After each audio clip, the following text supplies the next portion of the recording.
Okay, good evening, everybody. And I just want to make sure that we're showing up here on YouTube. Looks like we are. So we'll go ahead and get started. I think we're live here on YouTube. That's great. All right, so if you have any questions as we go along, please feel free to write them here inside of YouTube. And let's go ahead and get started. And these Tuesday sessions are really strategies for your over-the-shoulder video PLR, things that you can be doing, and things that you, whether you want to market your courses or you want to use it more effectively. And remember, over-the-shoulder video is different. You're really looking at live action. I'm always suggesting that you understand your customers should not necessarily be reading while you present. Adding captions really is a distraction of what you're demonstrating. So just really be careful about that if you want to spice up the video in that way. And then what's going to be most important is how you position the training overall. And we're going to be talking about that here tonight. And it's not necessary for you to revoice the over-the-shoulder instructional video content. You should be a resource person and a problem solver. And I like to say this at the beginning of every training session, because I don't want to, let's say, just kind of go on about how you can just, what we've all said for years, which is, slap your name on it and just sell it. You want to use it. It can be a lot more than that for you. And you should be spending the bulk of your time building your audience, generating leads, and positioning yourself as an educator in your market. And in fact, we're going to talk about that specifically here tonight. That's where you want to spend the bulk of your time. And the PLR videos will give you leverage, in particular these, the ones that where you are getting over the shoulder in video instruction. Hey, Dana. Okay, so let's talk overall about strategy and position yourself as an educator in whatever your sub niche is going to be. And so hopefully you've already niched down to the point where you've taken a sliver of the market and you've looked at it and you said, okay, you know what? I'm going to be, one of the educators in this particular market. And I don't like to say expert, and I'll get into why, why is we got to get into this. Anytime that you're going to be entering into a crowded niche, and if you're going to enter into any niche, whether it's a sub niche or not, and it's going to be a make money online market or business opportunity niche. In other words, where you have people who are not necessarily competing and they are professionals in that market, you can expect it to be crowded and competitive. Now, that's not to scare you off, but it's just a fact of life. So don't expect to get someplace and think that even if it's not crowded when you get there, it's going to be crowded when you leave, and it's going to be crowded probably not too long after you get there. That's the nature of any particular sub niche. And you can't always run from a niche just because it's crowded and it's competitive. Sometimes you're going to have to plant your flag, and you're going to have to decide you're going to compete there. The people that are going to be in any of those markets are looking for an angle. And so they're looking for a way for, in order to gain what, Dan Kennedy calls the principle of the slight edge. And so many people like you, they're going to be willing to purchase multiple takes on a subject in order to find one that fits them. So don't be afraid to plant your flag in the market, because people are always going to be willing to get multiple things. So, you don't have to be the end all be all. Now, if you're the end all be all, people will probably get yours first, but you can actually come in after, the end all be all, and you can still generate sales. You can still generate a following. You can still generate, leads and traffic, even if you're not the first, even if you're not necessarily considered to be the expert. And you can enter as a relatively unknown, right, and generate sales from an audience you build from scratch. So in other words, you come into the crowded market and you're still going to build your own market. You're still going to build your own audience from scratch. You can build your audience from existing contacts. So in other words, these are people that know you, right? Maybe they know you on social media. Maybe they're people that you've known before. Maybe they're people that you've gotten to know and they've gotten to know you. I mean, you can generate an audience from your existing contacts. You can also generate an audience from contacts that become attracted to you. So in other words, you begin to put yourself and make yourself available. People see you, and then they say, well, hey, you know what? This is somebody that I think I can get with. This is somebody that I think I understand. This is somebody who gets me. I think I can weather, I think I can hear what they're saying, right? And you're going to generate some contacts just based on those kinds of people that find you. Now, I talked about the fact that I'm saying, why do you not position yourself as an expert? Why not do that, right? Isn't that what you're told? Position yourself as the expert or as an expert or the obvious expert, I think is the, the term that most direct response marketers say. Yeah, and that's a good thing to be, right? But that's almost impossible to do these days when when you're marketing information, right? It's really hard to enter in a particular sub niche or market and be the expert there. Right now, it should still be your eventual goal, right? So don't don't discount it, right? You should eventually be that person, in whatever your sub niche is. And you're going to be generating proof by being live, right? And so this is really the basis of it. One of the things we talk about, among our ultimate insiders is this: do a weekly workshop, a weekly live workshop, and be ready to take questions. That's really a lot of what you have to do. If you're willing to do that, then you're going to be generating your own proof. And you can easily make it credible, right? For you to be a teacher in a market where you're not the expert, but you're one of the experts, or you're one of the teachers on subjects you know well, while you're getting results for yourself, right? So if you are getting results for yourself, and you were documenting them, and you were actually teaching them while you get them, you are going to become one of the experts. But while you're doing that, you're going to be a credible teacher, right? If you're getting results for your students that you are coaching, so in other words, you have people who are paying you for coaching and you are getting results for them, you are going to be able to be a credible teacher in a particular market or sub niche. If you are getting results for customers through your products, in other words, they are purchasing your information products and they are taking the steps that you told them and they are getting results, right? So those people are going to be your proof. Those people are going to give you credibility. If you have members or subscribers in, let's say you have a video learning center, or you have something where you have a membership, you are getting results for those people, you're going to be a credible teacher.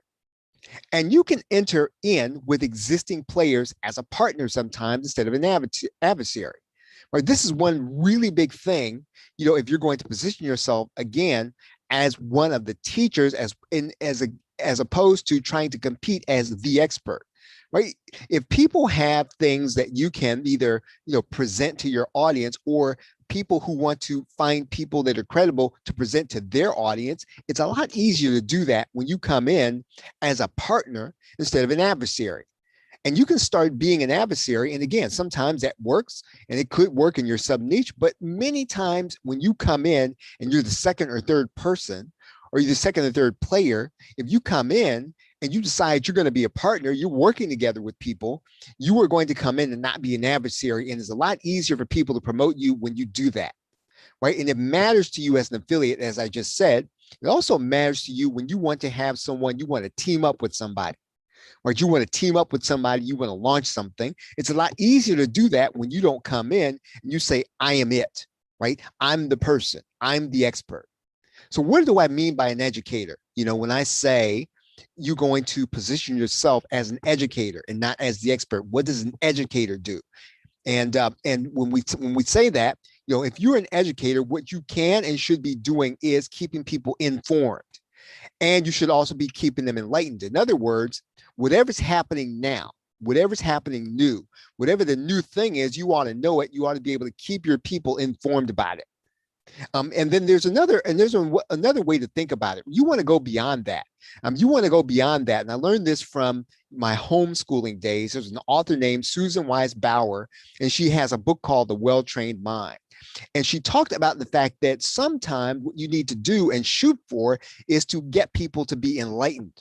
So in other words, they actually learn something new about something fundamental, and not just what the news says. Again, everybody's going to inform people about what's happening, right? What just changed. That does not necessarily help you to be a credible educator. An educator takes people beyond that, and they keep people to, and they help people to be enlightened. In other words, they help them to change their perspective by giving them something new. That means you're going to need to help your customers on a tactical level. In other words, these are things that are going to change day to day. In other words, the social media algorithms, they're sort of going to be changing just about every month. And when you're actually able to know what they're doing and bring that to your customers, that's going to be a good thing, right? You need to be able to do that. You need to be able to talk to them about any loopholes. So in other words, something that's working today that probably won't be working tomorrow. But if you can inform people about something that's working, it's an open door, and whether or not they should go through that door and whether or not it's going to be a danger to them or whether or not it's going to endanger their accounts or all those things, those are going to be helpful things. That is what an educator does. Some educators talk at the strategic level. In other words, they know and understand what their customers are trying to accomplish. Right? You can be that kind of educator. In other words, you understand what a customer should be doing based on their goals. You can also teach on the fundamental level. In other words, these are the things and the principles that do not change. We talked about those in our video course, Strategic Marketing Playbook. What are those principles that don't change? What should you be teaching people that's fundamental and foundational, right? You need to be teaching those things also. You can pick any one of these things and be that kind of educator, or you can be all three. Right? You can teach people at the tactical level.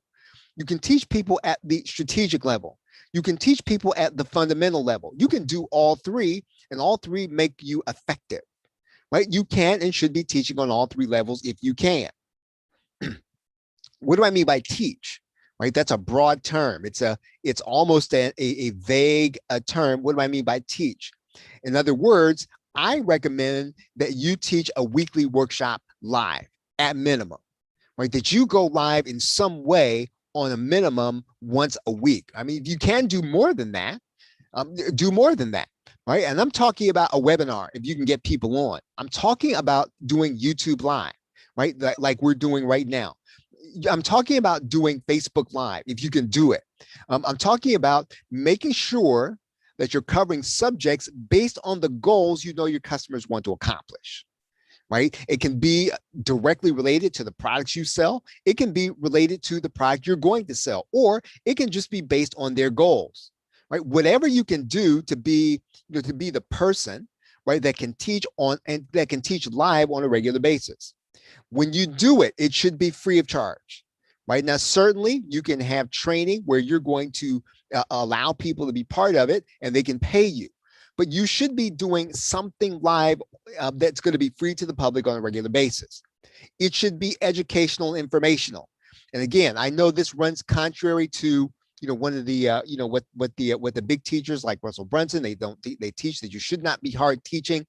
Even someone that we sort of follow, they teach don't hard teach, but you should be hard teaching in these sessions.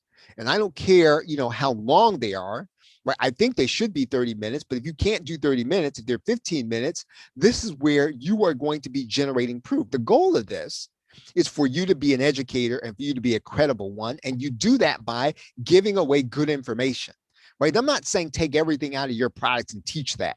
I'm saying teach people according to their goals. Now, that doesn't have to be, you don't have to separate your product from their goals. Sometimes it's going to intersect, sometimes it is not.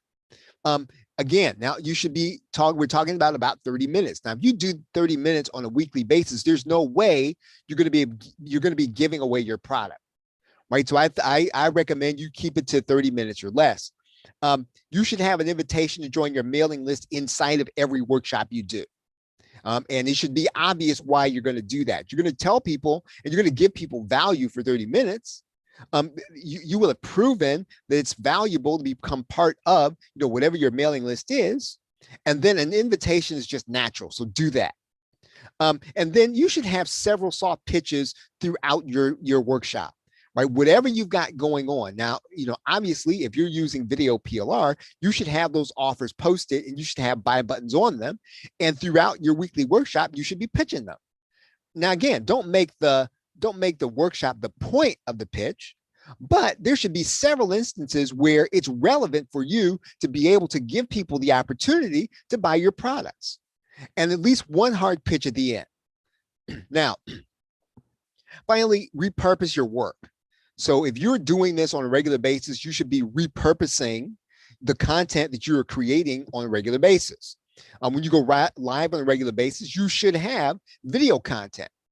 So if you're doing this, you're doing it on YouTube Live, you can go right to YouTube, you can download the video, right? If you're doing it on Zoom or go to webinar, you can download that content. That is your video content.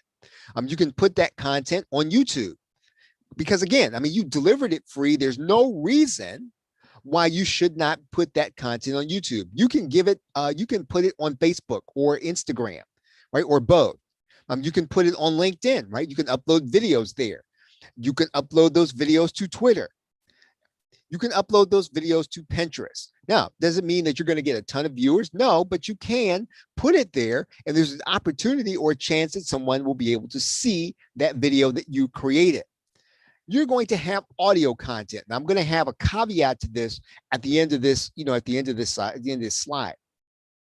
You can take that video content and you can put it right into Anchor. Right? You can put that content right into Anchor. Now, let me show you what I mean by that. Right now, I have an Anchor account. I'm going to just kind of log in here and I'll show you what I mean. I'm just going to go right into my Anchor account. And let's see. Right. So I can go into my Anchor account. I can create an episode. And basically what I can do, and I'm just going to take a video here. I'm just going to drag it in there. Right. So let's just find a video here that I've got. Here's a promotion I did earlier. And all I'm going to do is I'm going to take that. I'm going to drag it right in here. Let's see. No, let's see. That one's not supported. Let's find another one. Oh, that's a PNG file. That's why. Okay, I want to do the MP4 file. Let's do the MP4 file. Let's just drag it right in there. And so if you look here, what's happening? So Anchor is going to extract the audio from that file. And basically what I can do is I can then create a podcast episode just by uploading that video direct to Anchor, right? Without any work. And then it's automatically going to be on Spotify also. So again, I mean, just kind of think about that, as you create that. Now, here's what I want to say about that. You can take that same audio and repurpose it for social media in all these other places. So even though you've put the video content there, you can also repurpose your audio and put that content there also.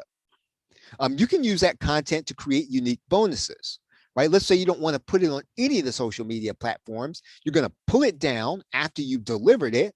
You can use that same content as a unique bonus. You can use that same content as blog content if you are a blogger. Now, when you're doing these, keep these things in mind. Number one, if your market's in the MMO market, right? If you do it with easily editable, do it with easily editable personal references. So in other words, make it very easy to edit out your personal references. And then you can always pass this on as a bonus to anything that you're doing with rights. Right? You can actually add it to your products with PLR, right? And sometimes people find these things useful if they can reuse them. And so when you do that and you make it easy for you to give it to someone with private label rights, what you've done is you've made something sellable that may not be otherwise. So when you're preparing this, you may want to think about whether or not to use images that someone can't use. So in other words, just as we're doing with you right now, you'll notice here, we don't put any images in these presentations. Now, certainly we could stand to put these images in here, but the fact of the matter is, you don't have to have the images in order to do this, right? Now, the easiest way to do this is to use presentation software to organize and edit after the fact. So in other words, I could give away this presentation, right, to someone and have them to use it for their own business, right? And the main thing that makes that easy for me to do that is the fact that I have not, I didn't put anything that was brandable here in the, in the PDF, or I'm sorry, in the presentation software. So again, these are the things you want to think about, when you're doing your live presentation, you want to think about the fact that someone could be listening to this by audio. So you don't want to talk through now, I just kind of um, disobeyed that by putting in something that was visual, but I can go back in and edit that out, right? If I wanted to give this to somebody in order to use for their own presentation, right? Now, any questions? Any questions? Any questions about positioning yourself as the educator in your sub niche?